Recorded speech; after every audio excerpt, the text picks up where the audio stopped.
વડોદરા જિલ્લાના સાવલી તાલુકાના કનોડા ગામે શ્રી હરિસિદ્ધિ વિદ્યાલય ખાતે 80માં સ્વતંત્રતા પર્વની ભવ્ય ઉજવણી કરવામાં આવી। સ્થાનિક ધારાસભ્ય કેતન ઇનામદારના હસ્તે સંસ્થાનના પ્રમુખ ખોડારામ મહારાજની પ્રેરક ઉપસ્થિતિમાં રાષ્ટ્રધ્વજ ફરકાવી રાષ્ટ્રગીત સાથે સલામી આપવામાં આવી। શાળાની વિદ્યાર્થીનીઓએ સ્વાગત ગીત અને ગરબા સહિતના સાંસ્કૃતિક કાર્યક્રમો રજૂ કર્યા, જ્યારે ધારાસભ્યએ વીર શહીદોના બલિદાનને યાદ કરી આઝાદીના મહત્વ અંગે માર્ગદર્શન આપ્યું। कार्यक्रम पंचायत सदस्यों, होद्देदारों, शाळाना आचार्य, शिक्षकों, वालीओ मोटी संख्या में उपस्थित रह्या हता। आज मारा सावली तालुकाना कनोड़ा हाईस्कूलनी अंदर 80માં स्वतंत्र दिवसनी उजवणी खूब उत्साह ने उमंगभेर करवामां आई।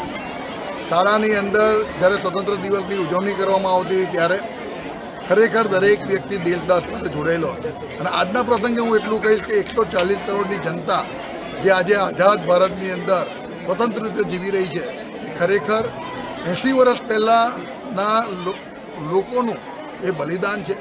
કેટલાય શહીદો જેને શહીદી વોરી, કેટલાય આપણે યુગ પુરુષો જોયા કે જેમને પોતે પોતાનો કોઈ સ્વાર્થ વગર આ દેશને માત્ર આઝાદ કરાવવા માટે એમનું બલિદાન આપ્યું છે। ત્યારે આજના દિવસે બલિદાનને પણ આપણે યાદ કરીએ અને એમને